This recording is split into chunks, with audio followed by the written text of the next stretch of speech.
All right, today we're jumping into a book that isn't just about what the future might look like, but about the people who are actually out there building it. It's called Masters of Tomorrow.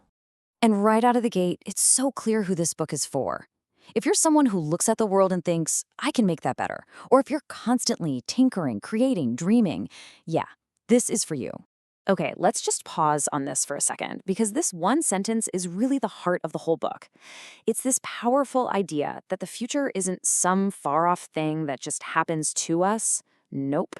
It's something we actively construct, day by day, choice by choice. So the book really frames this moment in time as this incredible period of non-stop change, which can feel a little chaotic, for sure. But it argues that chaos is also where all the opportunity is. The old rule book is being thrown out, and that's where the fun begins. And this right here, this is the core promise. It's not about who has the most money or the most famous name. The book makes the case that the single most valuable asset you can have right now is the guts to look at the world as it is and see it for what it could be. So, how does this actually play out in the real world? Well, the book isn't just theory. It's basically a deep dive into the minds of people who are shaping our world right now, almost like getting mentorship from their stories. And that's the big question, isn't it? We all see these people who just seem to be operating on a totally different wavelength. What makes them tick? What's their secret? Well, the book tries to break it down into things we can actually understand and learn from. And what I love about this is how it kind of demystifies what it means to be a visionary. It's not some magic you're born with. It's about a few key things: letting your imagination run wild, having the courage to actually question the way things have always been done, and, this is a big one, having the resilience to get knocked down and get right back up again. Because you will get knocked down. And this is one of my favorite parts. It goes way beyond the household names we all know. It actually digs up these incredible stories of unsung heroes, the forgotten innovators and quiet pioneers whose work laid the groundwork for the world we live in today. It's a great reminder that progress is built by so many people, not just a handful. Okay, now let's get into the really cool stuff, the actual tech. The book has this huge section on the new frontiers that are literally defining what's next for all of us. First up, AI. And we are so far beyond science fiction at this point. The book explores how artificial intelligence is becoming this incredible partner for humanity, helping doctors spot diseases with superhuman accuracy or even composing brand new music. It's a huge shift in what we think of as creativity.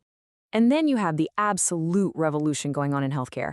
I mean, this stuff is mind-blowing. We're talking about editing our own DNA to fight disease and robotic surgeons that can operate with a precision no human hand could ever match. This isn't just about living longer. It's about completely changing our definition of being healthy. And of course, you can't talk about tomorrow without looking up to the stars. The book gets into how things like reusable rockets aren't just an engineering feat, they're making space accessible in a way it never has been before.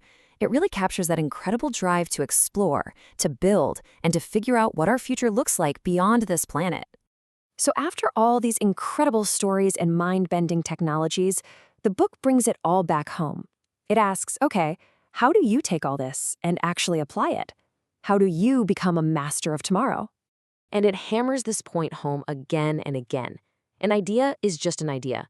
The magic happens when you find the courage to chase it, to fight for it, and to push it forward even when everyone else is telling you it's impossible. That bravery, that's the real fuel for progress. But, and this is so important, that courage has to come with a deep sense of responsibility. The book makes it really clear that as we create these powerful new tools, we have to make sure they're actually serving humanity. Progress just for the sake of progress, that's not enough. It has to be progress that lifts everyone up. And that brings everything full circle, right back to that main idea. This is a massive statement of empowerment. It's not about waiting for someone to give you permission or for the perfect time. The time is now, the tools are here, the power is in your hands. So in the end, the book leaves you with this one simple, lingering question. It's not just a question, it's a challenge, an invitation. It's a call to action. After learning from the masters of today, what will you, the masters of tomorrow, choose to create?